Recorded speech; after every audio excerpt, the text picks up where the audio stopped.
Ninguém jamais esteve no espaço. O que você tem a dizer sobre isso?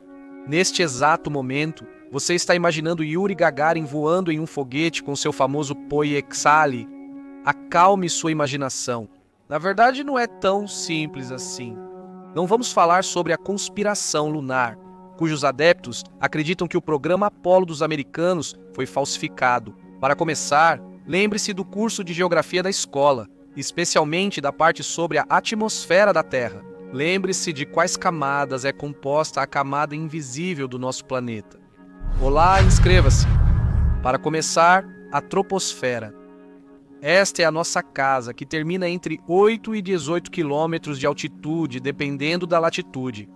É exatamente aqui que nascem os ciclones e anticiclones, assim como a famosa turbulência atmosférica que assusta as pessoas que estão voando de avião pela primeira vez.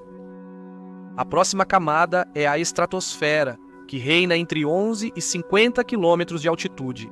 Cientistas do século XIX acreditavam, de forma errada, que a atmosfera terrestre terminava aqui.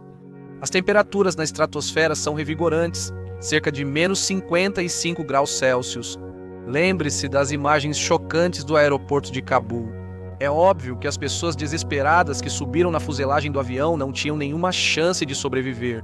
Também é na estratosfera que se encontra o ozônio, a camada de ozônio que protege o planeta da radiação solar mortal. E aqui está a mesosfera, que fica a uma altitude de 50 a 90 quilômetros. Segundo dados atuais, ela era vista como a última camada atmosférica que separava a Terra do espaço. Mas será que isso é realmente verdade? A questão é que essa afirmação não está totalmente correta. Isso é apenas um limite que define as diferenças entre os modos de voo. Até 100 quilômetros de altitude é possível se mover com as correntes de ar. Acima disso, só naves espaciais voam. Em outras palavras, não há uma definição clara de onde exatamente termina a atmosfera da Terra e começa o espaço sideral, então cada um age de acordo com seu próprio critério. Acontece que nem Richard Branson nem Jeff Bezos, de fato, nunca estiveram no espaço. Sim, eles apenas fizeram um voo turístico de valor fabuloso ao redor do nosso planeta. Mas vamos deixar que os multibilionários resolvam seus próprios dilemas morais, enquanto nós subimos ainda mais alto, para a camada da atmosfera onde somos envolvidos pelo silêncio absoluto. É exatamente aqui que as moléculas literalmente correm umas atrás das outras. Como se chama essa camada? O nome dela é termosfera. Não surpreende que as quentes e coloridas auroras polares escolham essa altitude para aparecer. Aliás, nós passamos pela linha imaginária de Kármán, que fica a 100 quilômetros acima da superfície da Terra. Alguns veem essa linha como a fronteira invisível entre a atmosfera e o espaço sideral. Além disso, é exatamente nessa altitude que fica o limite superior dos países terrestres.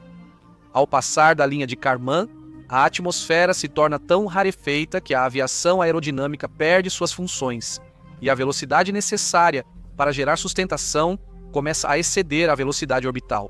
Ou seja, 7,91 é exatamente aquilo de que falamos anteriormente. Essa divisão em camadas é mais adequada não para definir os limites do espaço, mas sim para escolher os meios de locomoção. Alcançar a linha de Kármán é a principal condição para um voo ser reconhecido como espacial.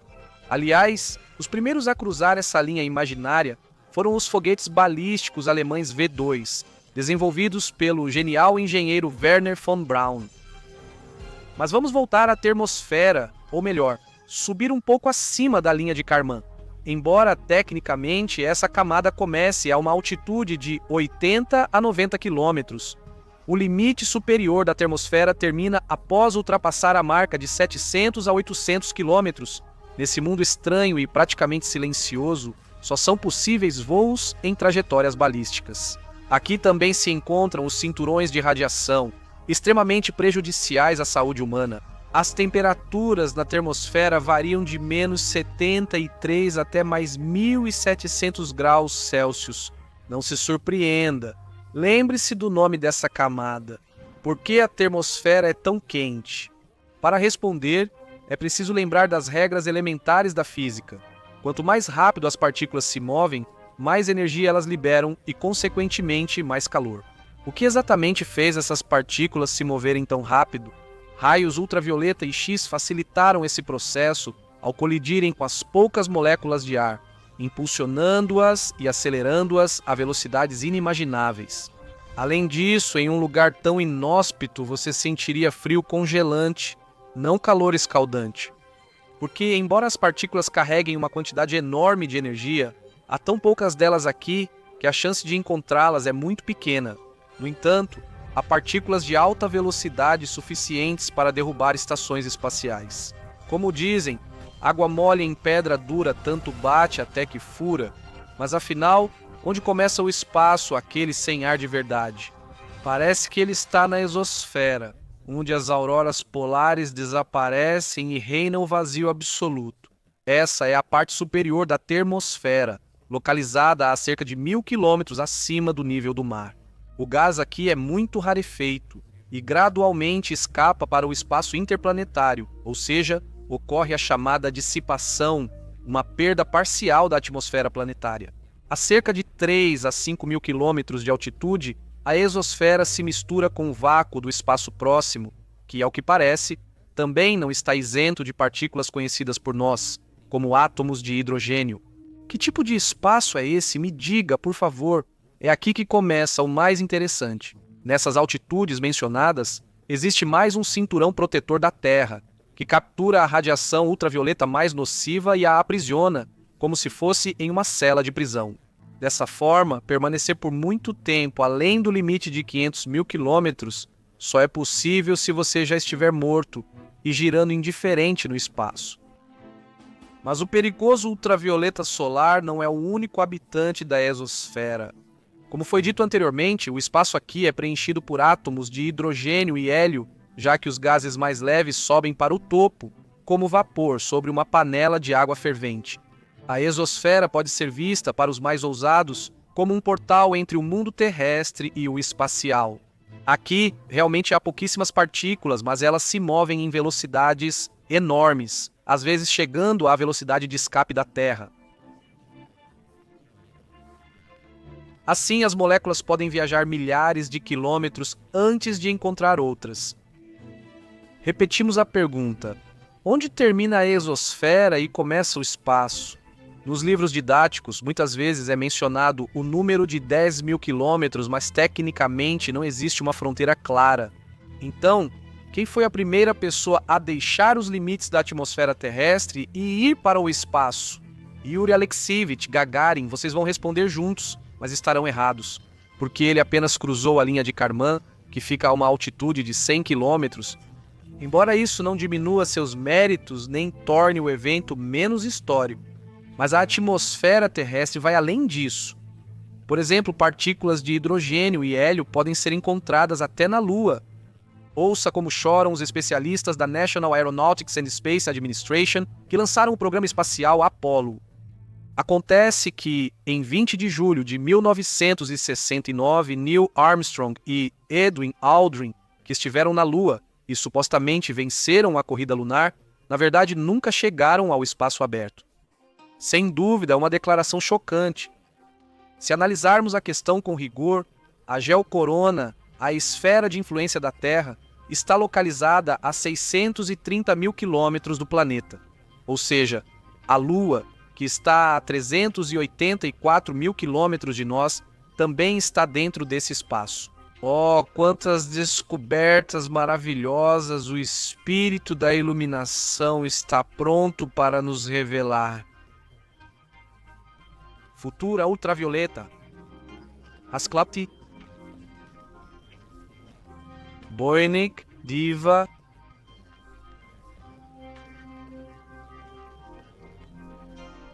Korondi.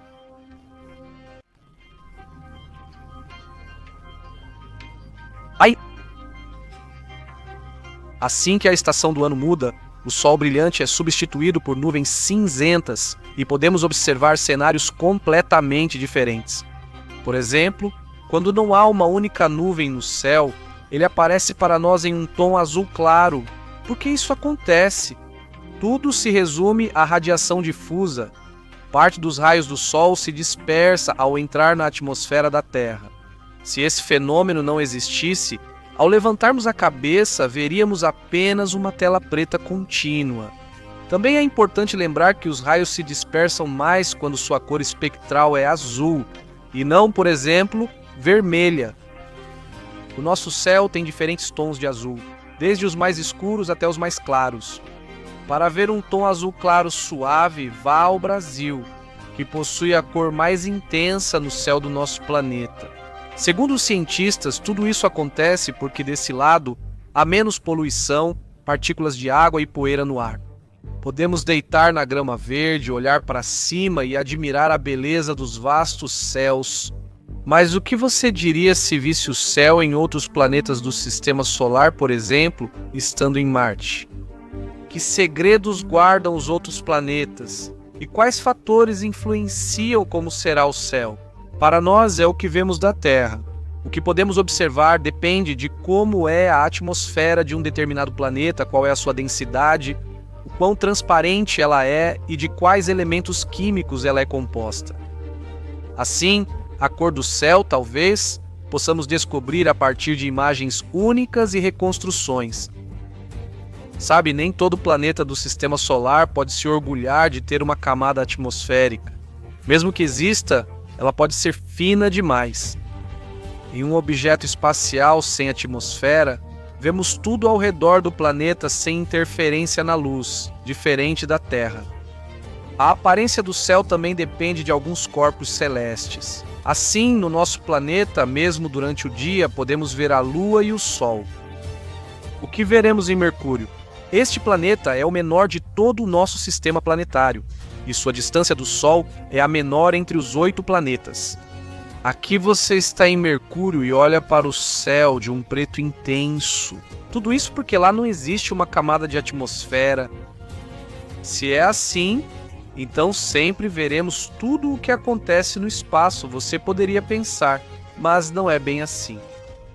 Como você se lembra, Mercúrio está muito perto do Sol, e o brilho dele é tão intenso que ofusca tanto as estrelas quanto outros objetos espaciais. Por isso, durante o dia, você não consegue ver nada disso. Além disso, o fato de Mercúrio e o Sol estarem relativamente próximos um do outro indica que a principal estrela do nosso planeta parece muito maior do que da Terra, e o brilho da luz solar em Mercúrio pode ser 10 vezes maior do que na nossa Terra natal. Estando em Mercúrio, poderíamos ver melhor Vênus, cujo brilho parece mais intenso, a Terra e a nossa Lua. Já em Vênus, o céu tem uma camada mais densa. A principal diferença desse planeta para Mercúrio é possuir atmosfera, com espessura de cerca de 20 km, e em sua composição há ácido sulfúrico que forma aquela cobertura impenetrável de nuvens. Por causa desse céu, em Vênus é muito mais escuro durante o dia do que no nosso planeta natal, mesmo estando mais perto do Sol. Para entender melhor como é a aparência da cobertura celestial em Vênus, imagine o clima na Terra quando está prestes a chover. Devido à densa camada de nuvens de ácido sulfúrico em Vênus, não veríamos claramente planetas, estrelas e outros objetos cósmicos. Em 1961, a União Soviética lançou o programa Venera, que durou até 1983. Durante essa operação, os cientistas descobriram que a cor do céu de Vênus é de um tom laranja avermelhado e às vezes pode ser amarelo esverdeado. Se o planeta não tivesse uma atmosfera densa, seria possível ver detalhadamente tanto a Terra com seu satélite quanto o Sol, sem grandes dificuldades. Como será o céu na Lua? Ela tem muitas características em comum com o céu de Mercúrio. Por exemplo, ambos não têm atmosfera e, consequentemente, a cor do céu lá é intensamente preta. A diferença é que na Lua, durante o dia, não é possível ver as estrelas por causa da intensa luz solar. Além disso, a principal estrela do nosso sistema aparenta ser diferente na Terra e na Lua, embora o Sol tenha o mesmo tamanho nos dois lugares. No nosso satélite, ele parecerá mais brilhante e o tom será mais próximo do branco. Na Lua, é possível observar nosso planeta natal com clareza. Isso é confirmado pelas imagens obtidas durante as expedições espaciais. Vista da Lua, a Terra parece bem maior que a Lua vista da Terra, pois seu diâmetro é 4 vezes maior que o do satélite. O céu sobre Marte, o chamado planeta vermelho, é de interesse especial. Assim como em Vênus, Marte tem uma atmosfera, mas sua camada é muito fina e, além disso, contém muita poeira. Por isso vemos que os raios solares se dispersam fortemente lá. Por isso, a visibilidade no planeta vermelho não é melhor do que em Vênus. Mesmo durante o dia, lá não dá para ver as estrelas. Qual é a cor do céu em Marte? Acontece que, na prática, não é tão fácil determinar isso.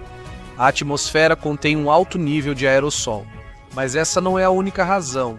Isso também é influenciado pelo chamado efeito Purkinje, um fenômeno de mudança na percepção das cores dos objetos quando a iluminação diminui. Por isso, o que nossos olhos veem depende do nível de brilho. Se o nível de brilho diminui, os tons de vermelho são percebidos como muito mais escuros, enquanto ainda conseguimos ver a cor azul independentemente da iluminação. Agora podemos afirmar com precisão que durante o dia o céu marciano é vermelho, às vezes puxando para o laranja. Quando o Sol está se pondo, o tom fica rosado, e quando o planeta está próximo da estrela principal, durante o pôr do Sol, o céu já está intensamente azul. As imagens que os cientistas receberam durante a expedição em Marte nem sempre refletem corretamente a paleta de cores do céu marciano. Tudo isso acontece porque, em muitas fotos, a realidade é distorcida devido aos filtros aplicados, que permitem aos pesquisadores observar melhor certos detalhes. Mesmo assim, você com certeza vai concordar que a vista do céu no planeta vermelho é de tirar o fôlego. O céu encantador também pertence ao planeta com anéis, Saturno. A presença de um sistema de anéis feitos de pedra e gelo é uma das características desse planeta. Consequentemente, eles podem ser vistos da superfície de Saturno. Se estivéssemos neste planeta, os anéis apareceriam para nós como arcos de tamanho gigantesco. Mas não são apenas os anéis de Saturno que merecem nossa atenção.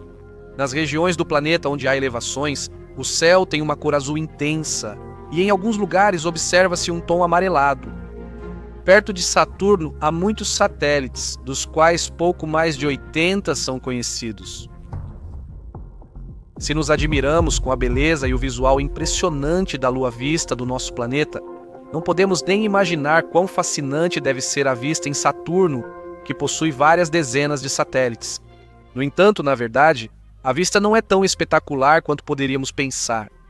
A maioria dos satélites do planeta com anéis tem tamanho pequeno e não podem ser vistos a olho nu, e os maiores, como Titã, estão longe demais.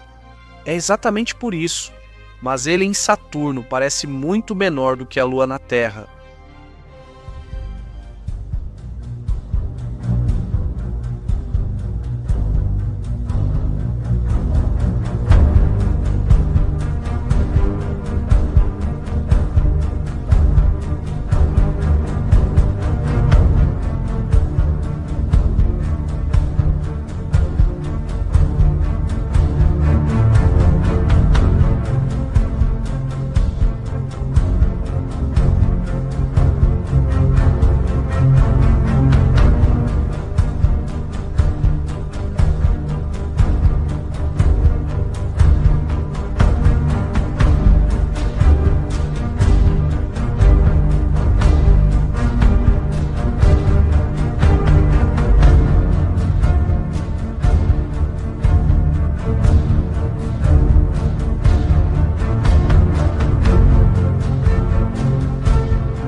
Qualquer coisa pode se perder. É difícil discordar dessa afirmação. Chaves, brincos, fones e canetas lideram a lista de objetos perdidos. Mas aqui está a questão. Será que um planeta inteiro pode se perder? Será que uma enorme massa de pedra, gás ou gelo pode simplesmente desaparecer? Acontece que sim. Um exemplo claro disso é o planeta X, que os cientistas procuram sem sucesso desde meados do século XIX. Mas por que os astrônomos tiveram a ideia da existência de um planeta invisível? O primeiro motivo é o desvio anômalo das órbitas dos gigantes gasosos, como Urano e Netuno. Esse aspecto foi apontado no início do século XX por Percival Lowell, um astrônomo americano que, entre outras coisas, pesquisou detalhadamente o planeta Marte e estudou asteroides. E ainda antes disso, na década de 1840, Urbain Le Verrier, um matemático francês, também pensou sobre isso. Em outras palavras, algo grande e invisível para nós, presumivelmente planetas, influencia os corpos do sistema solar através de sua própria gravidade. Por isso, quando, em 1930, Clyde Tombaugh descobriu Plutão, o mundo científico ficou eufórico. Os astrônomos acharam que era esse planeta o responsável pela distorção das órbitas dos nossos gigantes gasosos. Naturalmente, mais tarde, os adeptos dessa teoria tiveram uma grande decepção. Plutão se mostrou pequeno demais para influenciar de forma significativa corpos celestes de tamanhos tão grandes. Mas o erro só foi descoberto em 1978, após a descoberta do satélite de Plutão, Caronte. Foi exatamente então que se descobriram os verdadeiros parâmetros do que já foi o menor planeta do Sistema Solar. E em 2006, Plutão foi completamente expulso do grupo dos planetas, sendo classificado como um objeto anão. Então, onde está o verdadeiro planeta X? Esse nome pode ser considerado mais como um termo coletivo, já que nos círculos astronômicos esse termo é usado para se referir a qualquer corpo celeste ainda não descoberto na parte externa do Sistema Solar. Por outro lado, o nome contém um certo jogo de palavras. O X é sempre visto como algo desconhecido pelas pessoas, mas isso também pode ser o número romano 10, ou seja, o 10º planeta, se contar junto com Plutão. Como muitos cientistas acreditam na existência de um objeto hipotético, eles tentam imaginar como ele seria.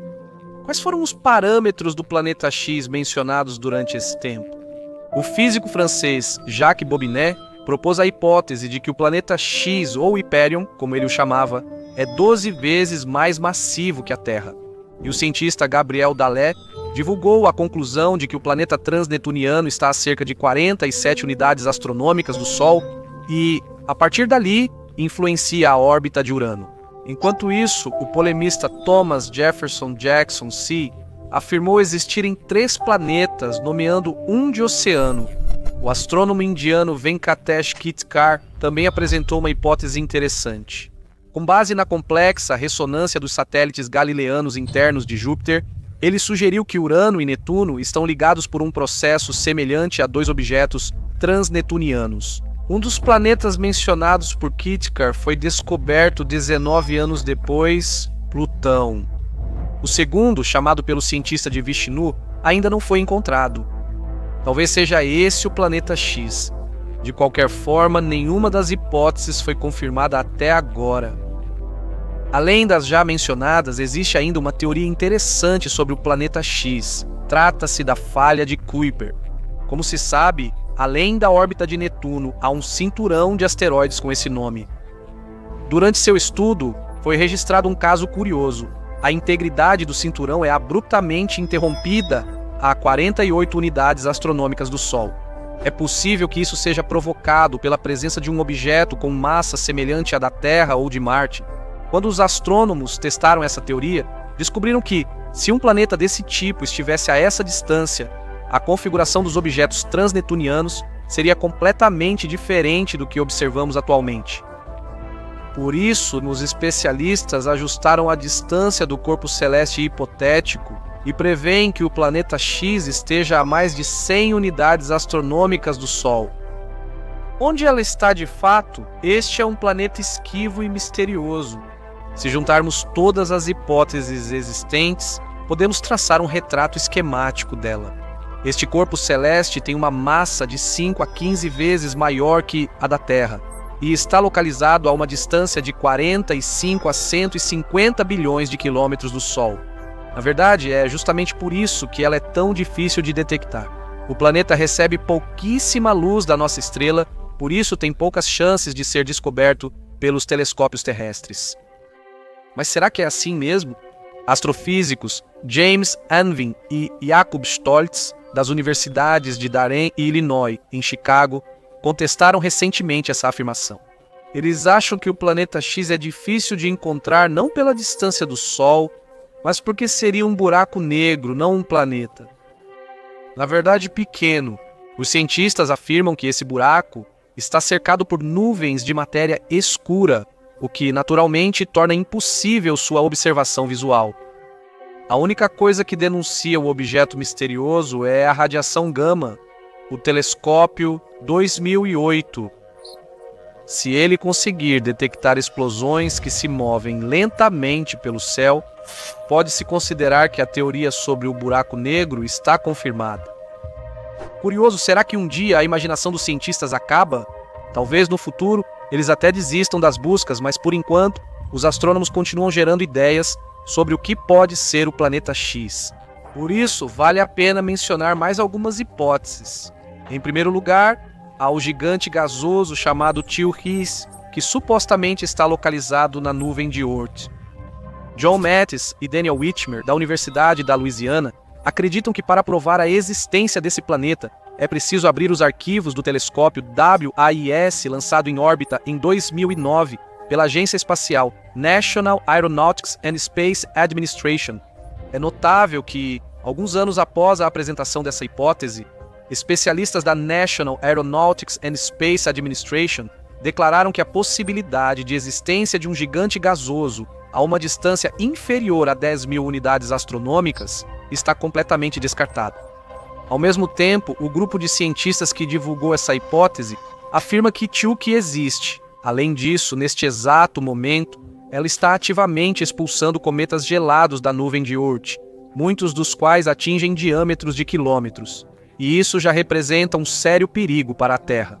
Se um gigante desses decidir visitar nosso planeta, a humanidade não conseguirá evitar uma catástrofe irreparável. Consequências catastróficas para a biosfera da Terra também são associadas à estrela Nêmesis, que é considerada uma companheira invisível do Sol. Não se apresse em franzir a testa com sarcasmo, pois toda suposição merece ser considerada. No fim do século XX, os paleontólogos David Haupt e Jeb Sepkoski apresentaram uma teoria sobre a periodicidade estatística da extinção de espécies na Terra. Eles determinaram um intervalo de 26 milhões de anos, ou seja, após esse período ocorre obrigatoriamente uma reinicialização completa do bioma terrestre por meio de sua anulação. De acordo com as pesquisas deles, nos últimos 250 milhões de anos, ocorreram 12 eventos desse tipo. Como que isso está relacionado? Os paleontólogos acreditam que a culpa é da estrela companheira do Sol, Nêmesis. Aliás, ela também é chamada de Estrela da Morte. Como dizem um alô para Darth Vader, Nêmesis, supostamente, é uma anã vermelha ou marrom, que atualmente está a cerca de 1 ano e meio luz do Sol. De onde vieram esses números? Nos cálculos, o seguidor da teoria, Richard Muller, faz referência à extinção em massa mais recente, que ocorreu há cerca de 5 milhões de anos. Como evidência da existência de Nêmesis, os cientistas citam o fato de que metade das estrelas da sequência principal são duplas. Por que o Sol deveria ser uma exceção? Daí vem a mudança nas órbitas de alguns objetos transneptunianos, como Sedna. Astrônomos dizem que ela está em ressonância com Nêmesis. Caso contrário, simplesmente não conseguiríamos observar o planeta anão onde ele está agora. Seremos capazes de detectar a estrela elusiva que influencia muitas estrelas, até mesmo a sobrevivência dos organismos na Terra? Para isso, é necessário analisar os dados obtidos pelos observatórios, o que pode levar vários anos. Por fim, vale mencionar mais uma pesquisa marcante, organizada por Michael Brown e Konstantin Batygin, astrofísico russo. Eles começaram desmentindo o mito do planeta X, mas logo perceberam haver razões para acreditar nele. Astrofísicos tentaram refutar pesquisas do Observatório Orbital UAIS, afirmando que não foi encontrado nenhum corpo próximo ao Sol comparável a Júpiter ou semelhante à estrela Nêmesis. Michael e Konstantin dizem que as órbitas de alguns objetos transneptunianos têm a mesma orientação, o que aparece nos dados do telescópio. Isso significa que existe algum corpo celeste que contribuiu para isso. Mas por que o telescópio não o encontrou?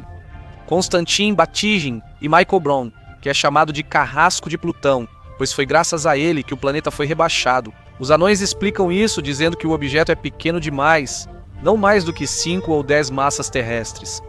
Eles chegaram a essa conclusão com a ajuda de modelagem computacional. Mas será que tudo isso não passa de fantasias e suposições? Ao longo da história da civilização, a atenção das pessoas foi muitas vezes atraída por fenômenos imaginários, deuses inexistentes, forças sobrenaturais ou habilidades mágicas. Por isso, as coisas reais recebiam menos atenção. Talvez tanto o planeta X quanto a estrela Nemesis Tyche e o elusivo buraco negro pertençam às fantasias que existem apenas na imaginação de alguns cientistas. O que você acha sobre isso? Compartilhe seus pensamentos nos comentários e não se esqueça de deixar um like se você gostou do vídeo.